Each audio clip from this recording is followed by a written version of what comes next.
지난 한 주간도 잘 지내셨습니까?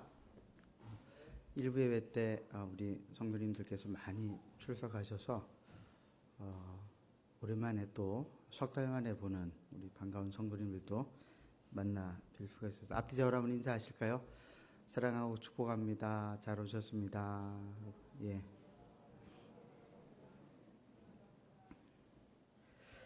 제한이 많지만은 우리가 함께 모여서 예배를 드리는 것, 이것이 참 얼마나 감사한지 모르겠습니다. 하나님께서 우리를 반드시 이기게 하실 것이고 우리의 삶을 다시 은혜를 허락하여 주실 것입니다. 이제 다 같이 일어나셔서 묵도하심으로 주일 예배를 하나님 앞에 올려드리겠습니다.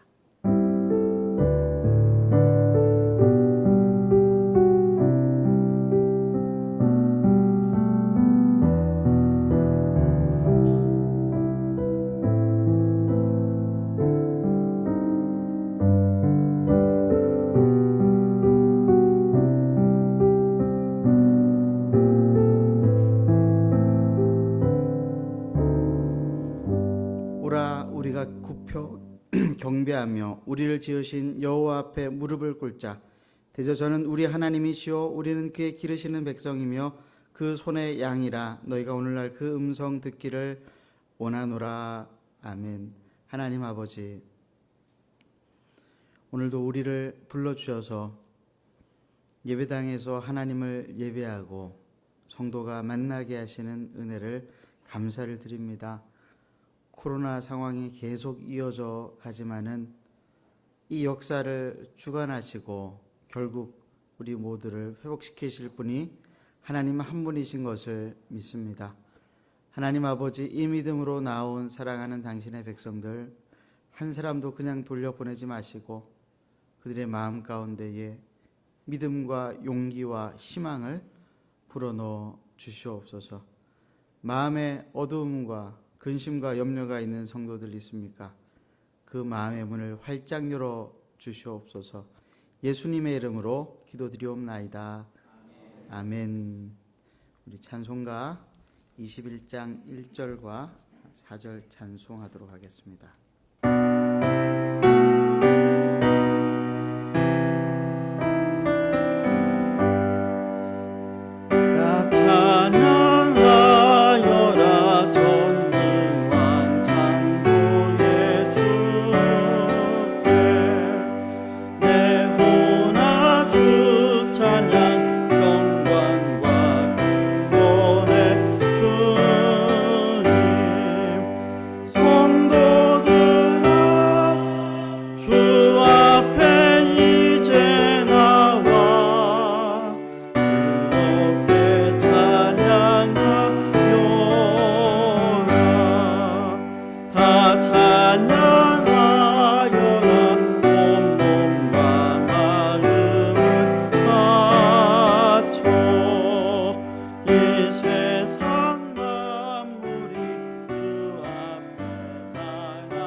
교동문 19번으로 성시교독 하시겠습니다.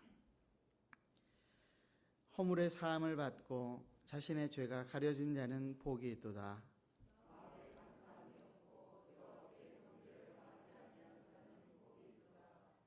내가 입을 열지 아니할 때에 종일 신음함으로 내 뼈가 새하였도다.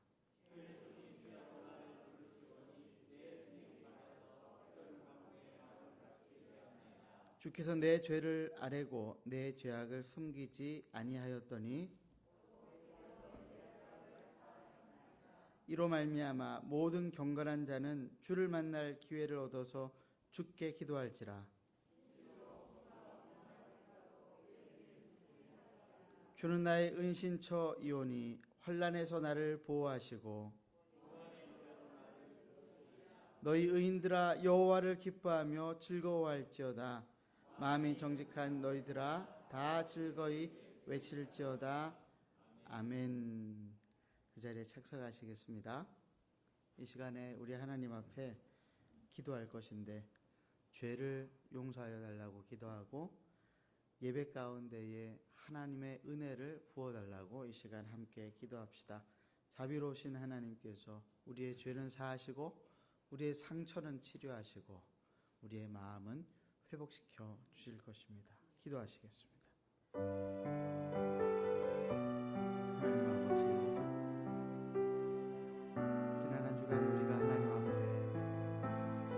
엎드려 간절히 기도했음에도 불구하고 말씀대로 살지 못하고 하나님과 이웃을 사랑하지 못하고 말씀을 깊이 생각하지 않아 나의 욕심과 탐욕과 마음에 원하는 바를 따라서 살았던 한 주간이었음을 주님 용서하여 주시고 이 시간 이 자리에 나와 하나님의 이름을 간절히 찾고 부르오니 하나님 나의 죄는 용서하시고 나의 상처는 치료하시고 내 심령은 회복시켜 주시옵소서. 오늘도 우리 하나님께서 우리에게 주신 은혜의 말씀, 능력의 말씀, 위로의 말씀, 치유의 말씀, 또한 우리의 사명을 깨우는 사명의 말씀 하나님 우리가 받아들이기를 원합니다. 그 말씀 따라서 우리가 하나님 앞에 살기를 원합니다. 이웃들 앞에 살기를 원합니다. 교회에서뿐만이 아니라 우리의 일상의 삶에서도 하나님을 예배하며 하나님을 찬송하며 살기를 원합니다. 이 시간 우리 가운데에 찾아오셔서 우리 마음속에 있는 더럽고 추악한 죄악들을 다 물리쳐 주시고 하나님 한 분만 바라보며 믿음으로 서기를 원하는 마음, 하나님 그 마음으로 우리를 이끌어 주시옵소서. 우리 하나님께서 예배를 받아주시고 우리 예배 가운데에 함께하여 주시옵소서. 아비가 자식을 불쌍히 여김같이 여호와께서 자기를 경외하는 자를 불쌍히 여기시나니 이는 저가 우리의 체질을 아시며 우리가 진토임을 기억하심이로다. 아멘. 사도신경으로 우리의 신앙을 고백하겠습니다. 나는 전능하신 아버지 하나님 천지의 창조주를 믿습니다.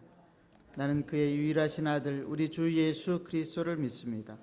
그는 성령으로 잉태되어 동정녀 마리아에게서 나시고 본디오 빌라도에게 고난을 받아 십자가에 못 박혀 죽으시고 장사된 지 사흘 만에 죽은 자 가운데서 다시 살아나셨으며 하늘에 오르시어 전능하신 아버지 하나님 우편에 앉아 계시다가 거기로부터 살아있는 자와 죽은 자를 심판으로 오십니다. 나는 성령을 믿으며 거룩한 공교회와 성도의 교제와 죄를 용서하는 것과 몸의 부활과 영생을 믿습니다. 아멘. 이 시간 우리 찬송가 86장 1절과 4절 함께 찬송하겠습니다.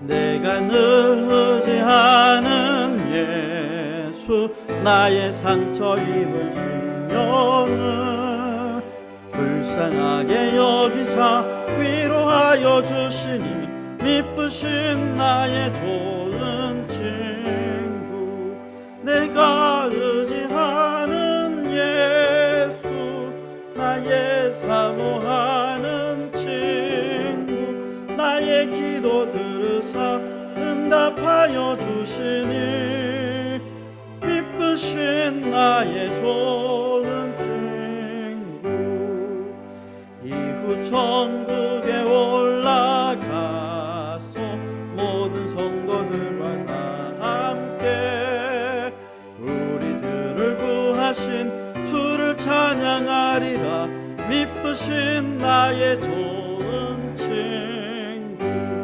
내가 의지하는 예수 나의 사모하는 친구 나의 기도 들으사 응답하여 주시니 미쁘신 나의 좋은 친구.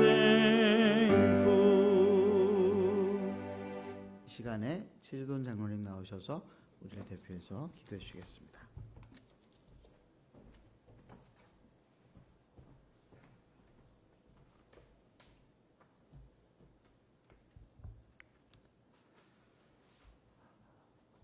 감사하신 하나님 아버지, 예수님이 부활하셔서 우리의 영원한 소망과 희망이 되신 것을 감사합니다. 코로나로 전 인류가 죽음과 두려움을 느끼고 있습니다.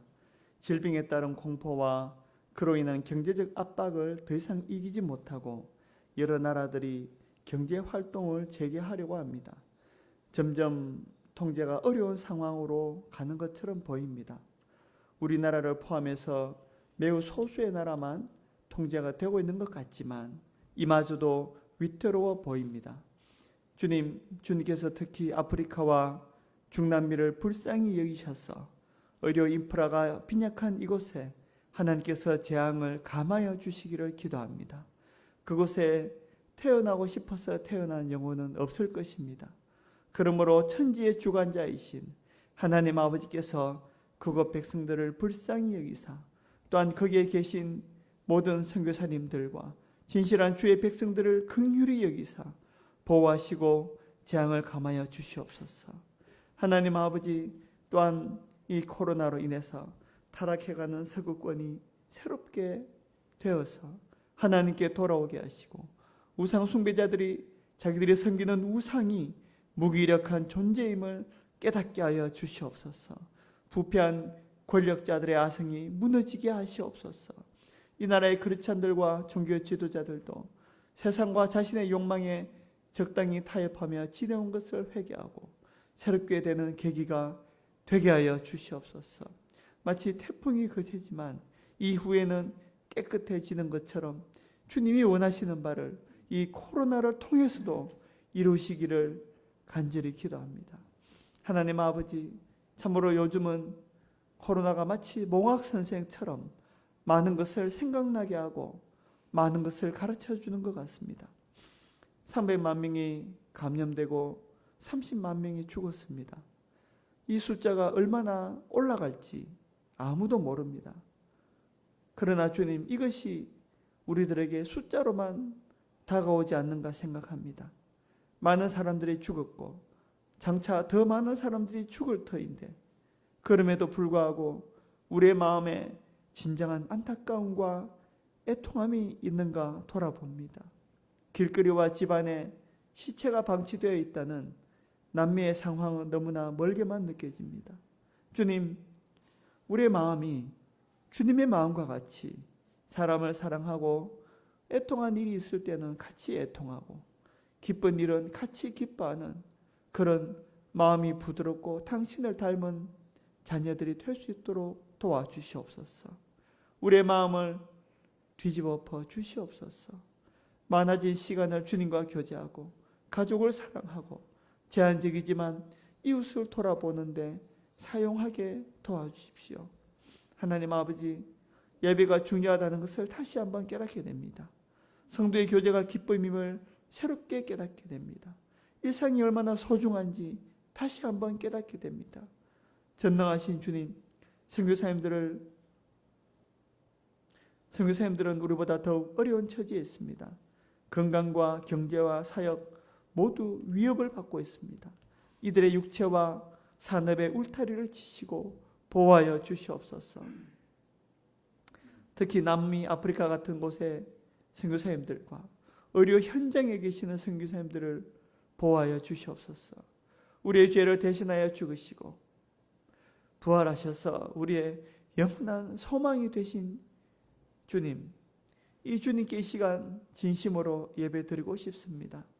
우리에게 당신의 은혜와 말씀을 허락하여 주십시오. 우리의 진심을 담아서 마음으로 우리의 영혼으로 예배드리게 도와주십시오. 이 예배 때에 주님께 온전히 집중하게 도와주시고 우리의 영혼과 심령의 깊은 곳까지 주님 앞에 쏟아내게 하시고 우리의 깊은 곳까지 우리 주님을 초대하게 하소서. 이 예배를 주님께 드립니다. 예수님 이름으로 기도드렸습니다. 아멘.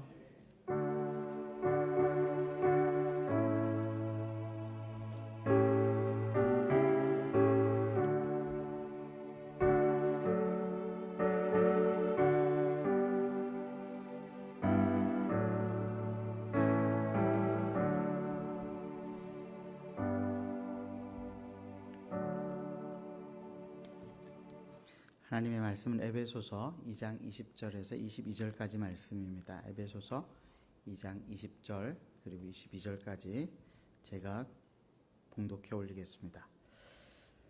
너희는 사도들과 선지자들의 터 위에 세우심을 입은 자라. 그리스도 예수께서 친히 모퉁이 돌이 되셨느니라. 그의 안에서 건물마다 서로 연결하여 주 안에서 성전이 되어가고 너희도 성령 안에서 하나님이 거하실 처소가 되기 위하여 그리스도 예수 안에서 함께 지어져 가느니라. 아멘. 코로나로 배우는 교회의 의미라고 하는 제목으로 하나님 말씀 나누겠습니다. 유대인 가정에서 자란 미셸 반룬이라고 하는 한 여성의 이야기입니다. 이 여성은 5살 때부터 라디오 프로그램을 통해서 복음을 들었습니다. 그리고 기독교 TV에서 많은 신앙 프로그램을 보면서 자랐습니다. 그녀는 스스로 책을 사서 읽기도 했는데 리차드 버브란트 목사님의 박해에 관한 책은 그녀에게 큰 영향을 끼쳤습니다. 또한 여러 성경 번역본을 사다가 열심히 신앙 성경을 공부하기도 했습니다. 당시 또래 친구들과는 다른 모습이었습니다. 그렇지만은 유대인 부모님 밑에서 자란 그녀에게는 그것이 최선이었습니다. 그녀의 부모는 종종 그녀에게 네가 우리와 함께 사는 이상은 교회에는 나갈 수가 없어 이렇게 말하곤 했습니다. 그렇게 하면은 미셸이 믿음을 포기할 것이라고 생각을 했습니다. 그렇지만 그녀는 신앙을 포기하지 않았습니다. 그리스도인이 된 첫 3년 동안 그녀는 매주마다 방 안에서 혼자 예배했고 라디오에서 흘러나오는 목사님의 설교를 들어야 했지만은 그러나 하나님께서는 그녀가 홀로 예배하는 그 장소에 그녀를 만나 주셨습니다. 그녀는 18세가 될 때까지는 정기적으로 교회에 나갈 수는 없었지만은 가끔 친구 집에서 잠을 자는 날이면은 다음 날 친구들이 다니는 교회에 나갈 수는 있었다고 합니다. 혹시 여러분들 가운데에 이렇게 고립된 신앙생활을 하셨던 분들이 계신가요? 대단히 수고 많으셨습니다. 하나님께서 여러분들에게 큰 힘을 주었다라고 생각을 합니다. 최근 석 달 동안 우리는 자의가 아닌 타의로 코로나19의 방역 조치에 따라서 교회가 아닌 집에서 예배를 드리게 되었습니다. 예배는 온라인으로 드렸고 서로 간의 교제와 안부는 전화로 해야 했습니다. 우리 모두는 이런 상황이 일시적인 현상이 되기를 간절히 바랬지만은 그러나 상황은 녹록지가 않습니다. 여전히 환자들이 있는 집과 노인들과 면역력이 약한 성도들은 그리고 어린아이들이 있는 집은 앞으로도 계속해서 온라인 예배를 드릴지도 모르겠습니다. 우리 교회 역시 앞으로도 계속해서 온라인과 오프라인 예배를 병행하면서 그리고 1부와 2부로 나누어서 사회적 거리두기를 한 채로 예배를 드려야 할 것입니다. 저는 이런 상황 속에서 우리가 생각하는 교회, 이 교회란 과연 무엇인가라고 하는 것을 다시 한번 생각해 볼 필요가 있다고 생각을 합니다. 현재 한 기독교 잡지의 기고 작가로 활동하고 있는 미셸 발루는 부모의 반대로 어렵게 신앙생활을 했던 자신의 10대를 기억하면서 그 경험이 오히려 더 교회를 희망하게 만들었고 기대하게 만들었다라고 했습니다. 그리고 뿐만 아니라 그 고립된 신앙생활이 많게는 몇 달 동안 교회를 나가지 못하게 만드는 질병에 걸렸을 때 자기를 견딜 수 있게 해주었다고 고백하기도 했습니다. 또 그녀는 살아가면서 사람들에게 상처를 받을 때마다 교회를 떠나고 싶은 마음이 굴뚝 같았지만은 그러나 홀로 예배할 때에 자기를 만나주신 하나님 때문에 교회를 떠날 수는 없다라고 했습니다. 고립적인 신앙생활을 통해서 그녀는 하나님께 더욱더 가까이 나아갈 수 있었고 오히려 더 교회를 사모하게 되었다라고 하는 것입니다. 그리고 코로나 상황에서 교회에 대해서 우리가 몇 가지 생각해 볼 것들이 있다고 했는데 그것들을 여러분들과 함께 나누기 원합니다. 첫 번째로는 교회라고 하는 것은 예배에 출석하는 것보다도 참된 교제를 나누는 것이 중요하다라고 하는 것입니다. 현대인들은 늘 바쁘고 특별히 공무원들 그리고 의사들 같은 공적 업무에 종사하는 분들은 주일 예배를 참석하는 것들이 쉽지가 않습니다. 그리고 건강이 좋지 못한 환우들도 예배를 참석하는 것은 어려운 일입니다. 그런 상황에서 히브리서 10장 25절 말씀은 늘 부담이 되고 짐이 될 수도 있습니다. 히브리서 10장 25절 말씀, 우리가 잘 아는 말씀인데, 모이기를 피하는 어떤 사람들의 습관과 같이 하지 말고 오직 권하여 그날이 가까움을 볼수록 더욱 그리하자. 제가 중고등부 학생 때에 이 말씀이 참 부담이 많이 되었습니다. 그리고 자주 결석하는 친구들, 그리고 선배들, 후배들 보면은 이 말씀을 가지고 자주 도전을 하고 했던 기억이 있습니다. 그런데 이 말씀은 주일 아침에 사람들이 교회 예배에 참석하도록 부추기는 그런 말씀이 아닙니다. 오히려 이 말씀은 현대 사회에서 교회 공동체를 통하여서 서로 참된 교제를 누리라고 격려하는 말씀입니다. 그래서 이 전 말씀과 이 말씀은 같이 이어서 항상 읽어야 되죠. 10장 24절과 이어서 읽어보면은 이런 말씀이 됩니다. 서로 돌아보아 사랑과 선행을 격려하며 모이기를 피하는 어떤 사람들의 습관과 같이 하지 말고 오직 권하여 그날이 가까움을 볼수록 더욱 그리하자. 종말이 가까워 올수록 우리는 더 자주 모여야 하는데, 그런데 모이는 것에 의미를 두는 것이 아니라 그 전제 조건이 뭐라고 했습니까? 서로 돌아보아 사랑과 선행을 격려함으로 모이라고 말씀을 하고 있습니다. 교회는 하나님을 예배하는 곳임과 동시에 서로 돌아보아 사랑과 선행으로 서로 교제하는 장이라고 하는 사실을 히브리서 기자는 우리에게 가르쳐주고 있습니다. 주님이 약속하신, 마태복음 18장 20절에서 약속하신 두세 사람이 내 이름으로 모인 곳에 나도 그들과 함께 하겠다고 말씀을 하셨는데, 그 두세 사람은 어떤 두세 사람을 말하는가? 히브리서 기자는 서로 격려하고 사랑과 선행으로 교제하는 사람들을 말하는 것이었습니다. 그러므로 이 말씀은 우리가 예배로 모일 때마다 혹은 목장 모임으로 모일 때마다 더욱더 의미 있는 교제를 추구해야 한다라고 하는 것을 우리에게 가르쳐주고 있습니다.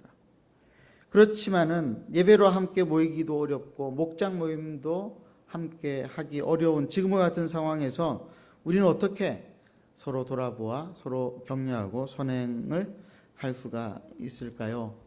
먼저는 우리가 기도를 하는 것이 우선입니다. 기도가 아무것도 아닌 것 같아도, 기도가 우리 눈에 보이는 것도 아닌 것 같고, 하나님의 응답이 이루어지는지 아닌지 우리가 잘 느끼지 못할 때가 많다 할지라도, 기도는 우리가 사람들을 돕는 첫 번째 방법입니다. 왜 그러냐면은 하나님께서 우리의 기도를 들으시기 때문에 그렇습니다. 눈에 보이지 않는 하나님이시지만은 하나님은 살아계셔서 우리의 기도를 한마디도 빼지 않고 다 들으십니다. 우리의 신음소리도 들으십니다. 그러므로 우리는 성도들을 위해서, 이웃들을 위해서 먼저 기도해야 합니다. 그리고 두 번째로 구체적인 실천과 선행을 나누어야 합니다. 그런데 이게 쉽지가 않죠. 내 가족을 돌보는 것도 어려운데 남까지 돌볼 여유가 잘 나지를 않습니다. 그런데 내 가족뿐만이 아니라 남을 돌보고 살아가는 것이 사람 노릇하면서 살아가는 것입니다. 2014년에 방영한 미생이라고 하는 드라마 혹시 여러분 보셨어요? 웹툰으로도 아주 젊은 사람들에게 유행했던 그런 드라마입니다. 만년 차장인 오차장이라고 하는 사람이 신입사원 장거래를 데리고 연말이 되어서 각 거래처를 돌면서 인사를 나누는데, 감사 인사를 나누는데, 그때 신입사원 장거래가 이렇게 작은 거래처까지 가야 합니까? 불평하자 이 오차장이 장거래 신입사원에게 이렇게 말을 합니다. 진심을 담아서 인사하는 거야. 지난 한 해 동안 도와주셔서 제가 다른 사람들에게 사람 노릇하며 살 수 있게 되었습니다. 이렇게 인사하는 거라고. 정확한 워딩은 아니지만은 그런 뜻이었던 것 같습니다. 제가 이 장면에서 사람 노릇하며 사는 인생이 머릿속에 확 들어왔습니다. 사람 노릇하며 사는 인생이란 어떤 인생을 말하는 것일까? 환경적으로 사람 노릇하며 사는 인생은 무엇을 말하는 것일까? 저는 사람 노릇하며 사는 인생을 하나님의 형상답게 사는 인생이라고 생각을 합니다. 하나님의 형상답게 살아가는 것이 사람 노릇하며 살아가는 것입니다. 주변 사람들에게 늘 감사하고 그리고 어려운 이웃들을 찾아서 살펴보고 그들을 돕고 살아가는 것.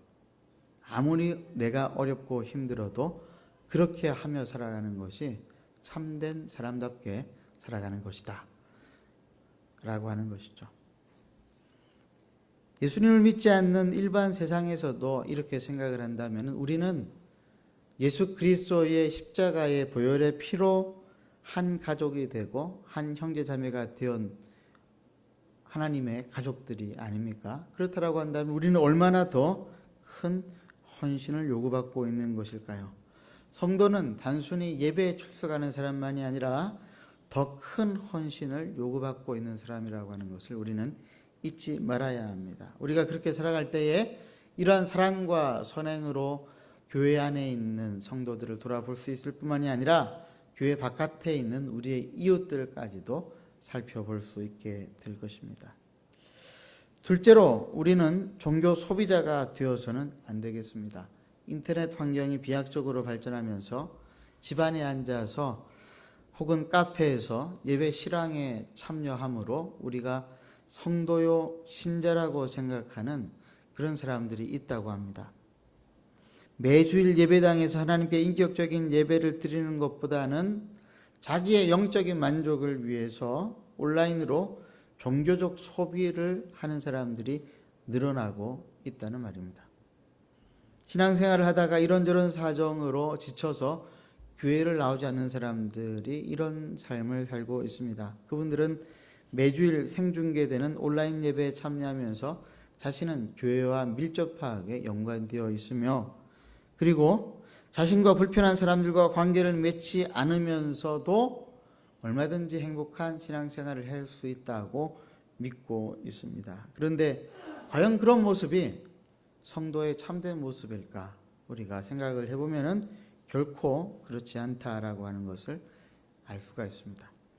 우리는 이번 코로나로 인해서 우리들이 서로 육체적으로 물리적으로 멀어져 있을 때에 그리스도의 몸 안에서는 결코 종교 소비자로 전락할 수 없다는 것을 새로운 방식으로 알아가고 있는 중입니다.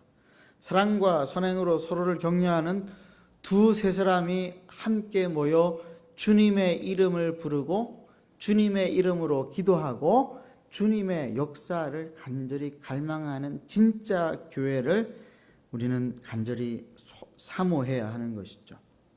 그리스도의 몸인 우리는 각 지체가 받은 은혜와 은사를 함께 나눌 수 있는 장이 반드시 필요합니다. 그러므로 교회의 머리 되시는 예수 그리스도와 한 몸으로 연결되어 있음을 깊이 인식하는 성도라고 한다면은 두세 사람이 주님의 이름으로 함께 모여 기도하고 예배하기를 갈망해야 합니다. 그리고 그렇게 만나고 모일 때까지는 비록 우리가 서로 자유롭지는 못하지만은 온라인으로라도 전화를 통해서라도 서로의 삶을 나누고 서로의 아픔에 함께 동참해야 하는 것이죠. 세 번째로 우리가 알 수 있는 것은 교회는 이 어려운 시간을 통해서 정화되어질 것이라고 하는 것입니다. 엎친 데 덮친 격으로 코로나를 전후로 교회에 대한 나쁜 소식들이 더 많이 퍼졌습니다. 교회 지도자들이 범죄했고 그리고 그 범죄를 은폐하고 축소하고 또 앞으로 코로나 이후로는 교회 성도들뿐만이 아니라 재정이 줄어들어서 많은 교회들이 사라질 것이라고 전문가들이 이야기를 하고 있습니다.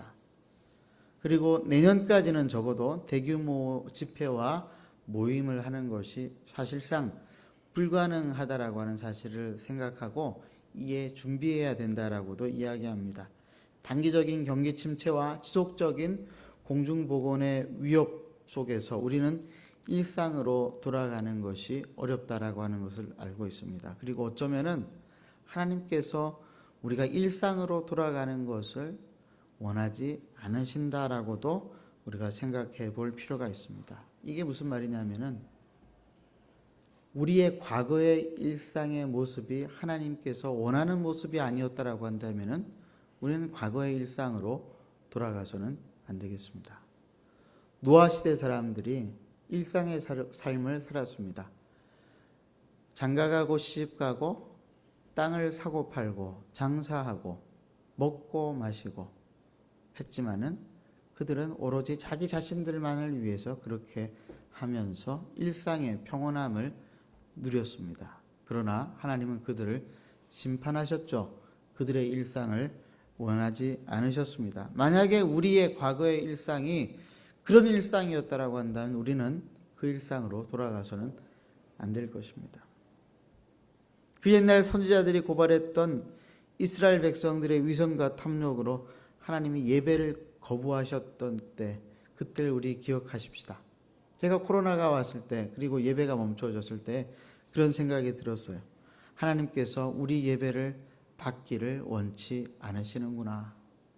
가식적인 예배, 위선적인 예배, 일상과 신앙이 전혀 다른 삶의 이중적인 모습을 하나님이 원치 않으셔서 어쩌면 우리의 예배를 멈추게 하시지는 않았을까, 그런 생각을 해보게 되었습니다. 코로나는 우리에게 지난 일상의 삶을 돌아보라고 말하고 있는 것 같습니다. 그렇다면 우리는 조용히 하나님의 음성을 귀 기울여야 하지 않을까요? 하나님이 내게 원하시는 삶은 무엇인가? 하나님이 우리 한마음 교회에 원하시는 것은 과연 무엇인가? 교회도 멈추고 아이들 학교도 멈추고 직장도 멈춘, 그리고 내 인생도 멈춘 것 같은 이때에 우리가 생각해야 할 것이 있다면 바로 이것입니다. 하나님이 나에게 원하시는 것은 무엇인가? 먹고 마시고 사고 팔고 시집가고 장가가고 일상의 삶을 살아가는데, 그런데 그것이 우리의 신앙과 일상의 다인 것인가? 성경은 우리에게 그렇지 않다라고 이야기하고 있습니다. 제가 고민이 참 많았습니다. 성도들이 다 모일 수가 없으니까 사실 저는 그렇게 일상이 달라지지 않았어요. 새벽 예배 인도하고 수요 예배 인도하고 그리고 주일 예배 인도하고 한 번도 쉬지 않았습니다. 근데 한 가지, 이제 성도들을 자유롭게 만나지 못하니까 성도들과 만나서 밥 먹자고 할 수 없고 만나서 이야기하자고 할 수 없는 것이, 그것이 참 어렵고 다른 점이기는 했었습니다. 예전에는 목회자들이 교회에는 늘 바빠야 된다고 생각을 했습니다. 그래서 많은 사역과 행사들을 교회에서 했습니다. 여러분 예전 기억하시면은 교회에서 살다시피 하지 않으셨어요? 그렇게 하는 것이 잘하는 것이라고 생각을 했습니다. 그리고 성도들을 훈련을 시키는데 바쁘게 훈련을 시켰습니다.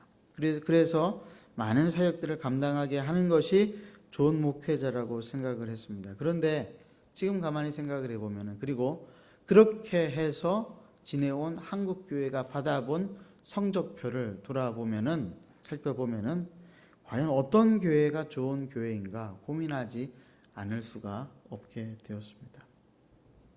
동네마다 교회가 없는 곳이 없는데 그 교회 사람들은 그 교회에 밤마다 켜지는 십자가 불빛을 볼 때마다 무슨 생각이 들까? 가끔 저는 섬찟하다는 생각이 들었어요. 큰 건물과 빨간 십자가가 사람들에게 위로로 그리고 사랑으로 이렇게 다가와야 하는데, 오늘날 시대는 사람들이 십자가를 보는 것을 두려워하고 무서워하고 오히려 기피하는 그런 시대가 되지 않았는가? 정말 우리는 주님의 몸된 교회로 세상의 소금과 빛으로 혼란당한 자에게 피할 피난처가 되어주고 있고, 그리고 참된 복음을 나누어주고 있는가? 우리 교회는 그렇게 하고 있는가? 그리고 교회인 나는 그런 삶을 살아가고 있는가? 정말 우리는 말 그대로 사람들에게 교회가 되어주고 있는가? 고민이 참 많은데 고민 중에 들려오는 소식들이 있었습니다. 다들 어려운 이야기들이었습니다.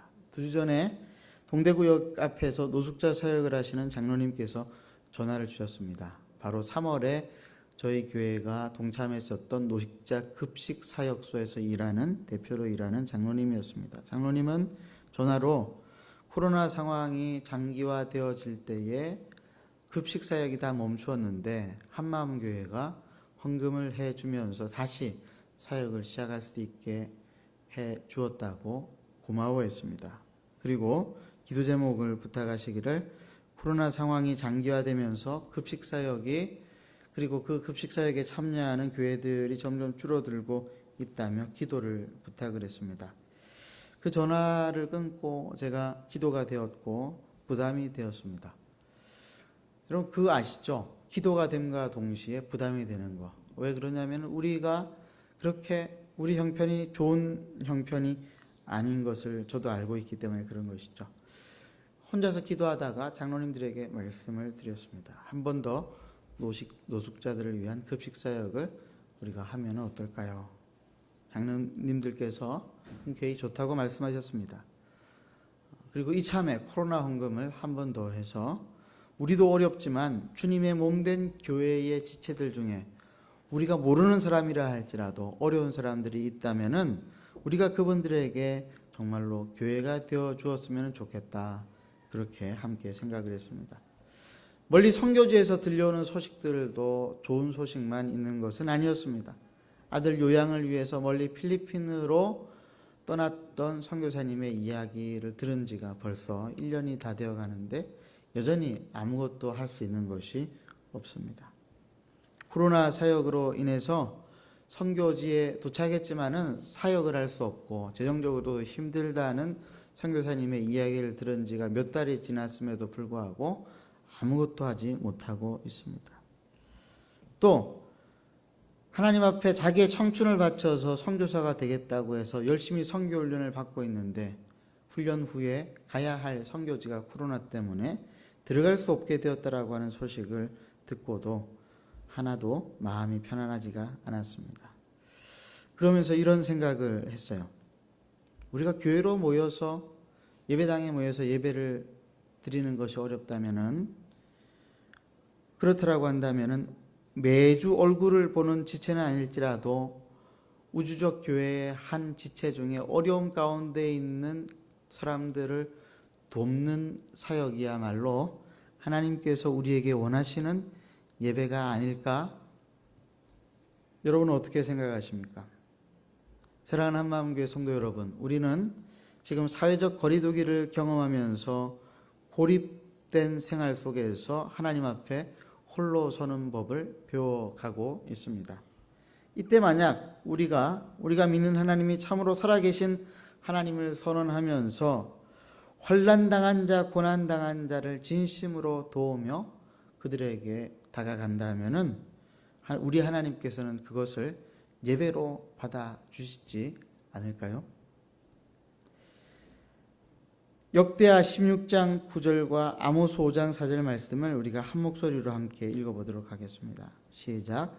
여호와의 눈은 온 땅을 두루 감찰하사 전심으로 자기에게 향하는 자들을 위하여 능력을 베푸시나니 여호와께서 이스라엘 족속에게 이와 같이 말씀하시기를 너희는 나를 찾으라 그리하면 살리라.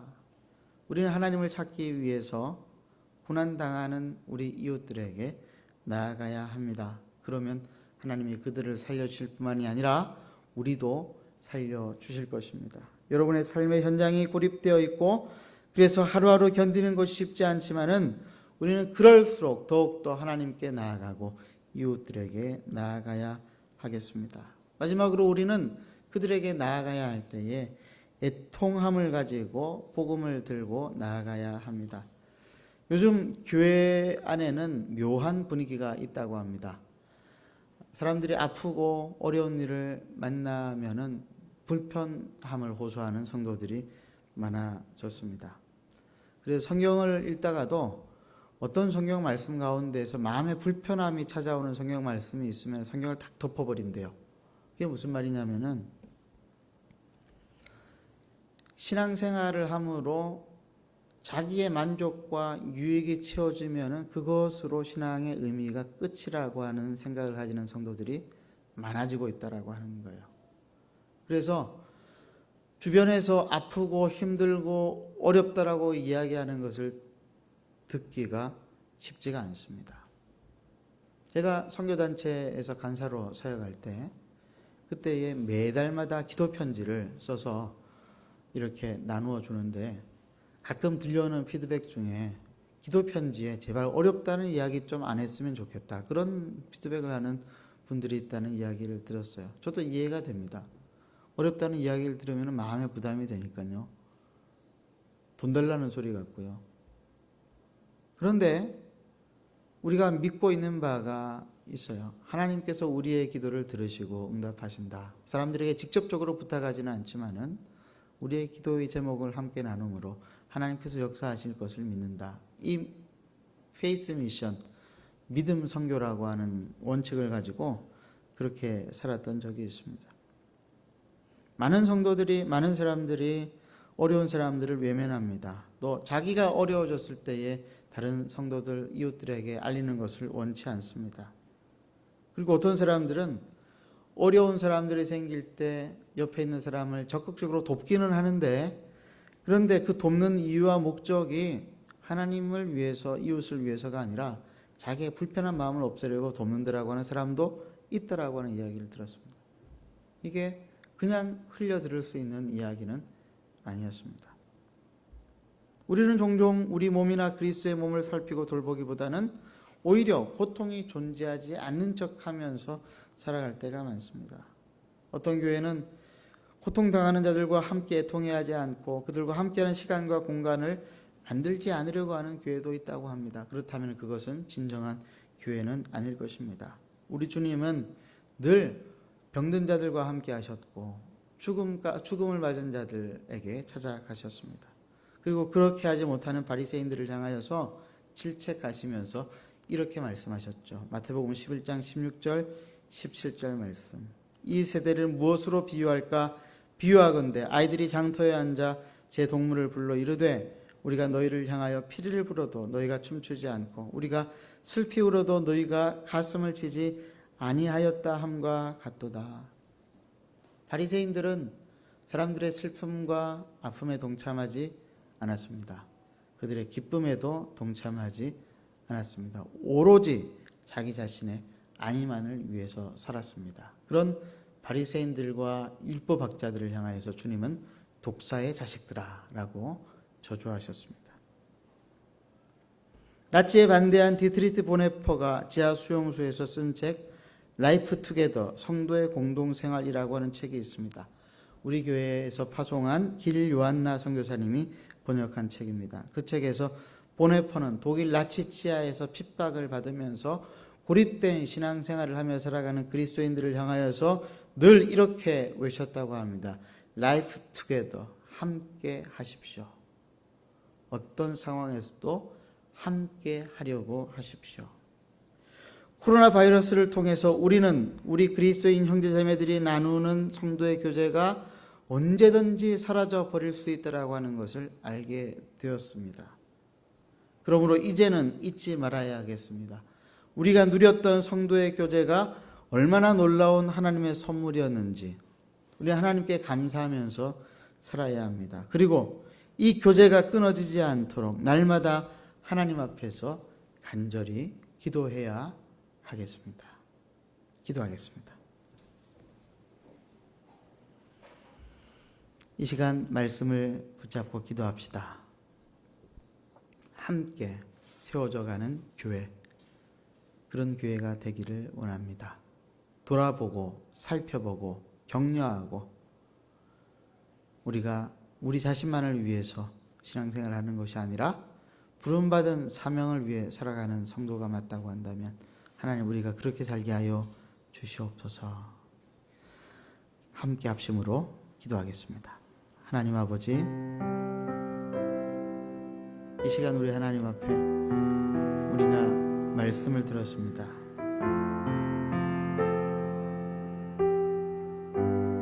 사랑과 선행으로 서로 격려하며 살아간다는 것 불편하고 귀찮고 어려운 일이지만은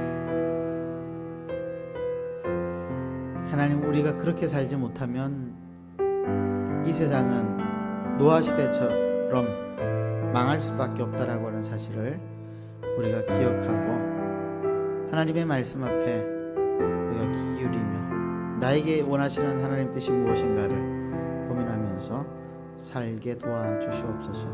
이 시간 우리 하나님께서 우리 사랑하는 성도들 한 사람 한 사람 마음 가운데 찾아가시고 그들의 마음 가운데 어렵고 힘든 상황이지만 용기를 내어서 우리 이웃들을 돕고 섬길 수 있도록 주님 인도하여 주시옵소서. 우리 찬송가 86장 1절과 221장 1절과 3절 우리 함께 찬송하시겠습니다.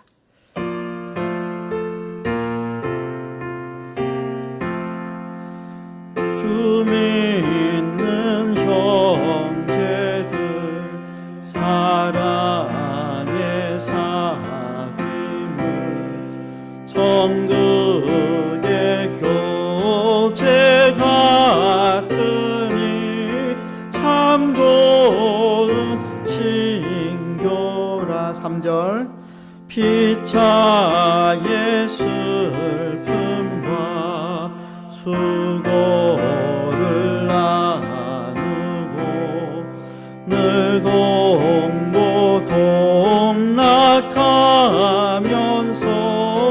참 사랑 나누네. 하나님 아버지 감사합니다. 찬양의 가사처럼 동고동락하며 주님을 모시고 주님의 이름을 부르며 기도하고 사랑과 실천과 선행으로 살아가는 저희들이 되게 도와주시옵소서. 이 믿음과 결단으로 하나님 앞에 우리의 예물을 드립니다. 특별히 코로나 헌금으로 우리가 헌금을 모아서 이웃들에게 전달하기 원합니다. 하나님 축복하여 주시옵소서. 오병이어의 기적을 일으켜 주시옵소서. 우리 하나님께서 우리 사랑하는 성도들 각 가정에 필요한 것을 아시니 공급하여 주시고 환난 중에 있는 성도들 주님 도와 주시옵소서. 풍령의 동포들 외면치 마시고 하나님 속히 그들을 자유케 하여 주시옵소서. 예수님의 이름으로 간절히 기도드리옵나이다. 아멘. 오늘 오랜만에 우리 오신 우리 성도님들 주님의 이름으로 환영합니다. 앞뒤 좌우라면 다시 한번 인사하실까요? 사랑하고 축복합니다. 잘 오셨습니다. 일부 예배 때는 우리 의사로 섬기시는 우리 형제자매들 오랜만에 나오게 되었고, 제가 일부 예배 때는 그분들 칭찬하고 격려하자고 박수했는데 가만히 생각을 해보니까 공무원으로 지금 불철주야 야근하면서 코로나와 싸우고 있는 우리 공무원 우리 형제자매들도 있는 것 같아요. 우리 그분들 위해서 크게 한번 박수하십시다.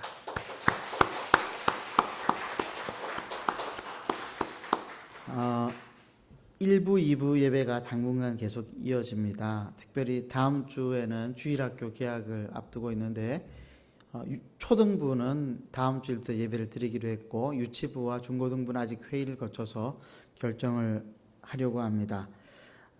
어쨌든 다음 주 1부, 2부 예배 때는 조금 더 세밀하게 이렇게 성도님들이 나누어서 예배를 드려야 되는데 1부 예배에는 주일학교 학부모님들과 임마누엘 목장의 우리 어르신들이 예배에 참여해 주시고 2부 예배 때는 주일학교 교사 및 그 외에 성도님들이 참여하시면은 아마 적당하게 나누어져서 예배를 드릴 수 있을 것이라고 생각을 합니다. 그러나 피치 못할 사정으로 그렇게 하실 수 없는 분들은 자유롭게 1부나 2부 예배 중에 예배에 참석하실 수 있고 또 집에서 가정에서 온라인으로 예배에 동참하실 수도 있습니다. 그 외의 광고들은 주보를 참고하시고요. 여러분 많이 힘드시죠?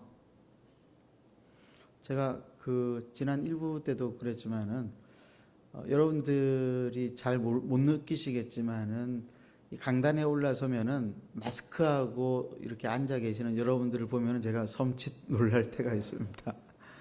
마스크 한다는 거는 나는 당신과 말하기 싫어 이 말이잖아요. 서양에서는 그런 말이거든요.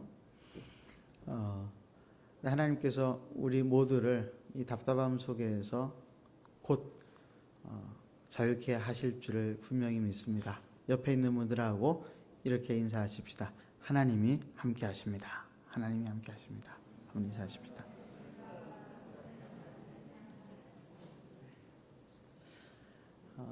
수요 예배와 또 새벽 예배 계속 진행되고 있습니다. 성도님들 나오셔서 기도하시다가 또 예배 드리시다가 가시면 좋겠습니다. 이제 다 같이 일어나시고 축도함으로 예배를 마치겠습니다. 지금은 우리 구주 예수 그리스도의 크신 은혜와 아버지 하나님의 무한하신 사랑하심과 성령님의 말씀을 깨닫게 하시고 그 말씀대로 실천하며 살기로 다짐하게 하시는 그 은총이 오늘 이 자리를 떠나가면서 하나님만 바라보며 살기를 원하는 우리 사랑하는 한마음교회 성도들 모든 머리 위에 그들의 인생 가운데에 지금부터 영원까지 함께 하시기를 간절히 축원하옵나이다. 아멘.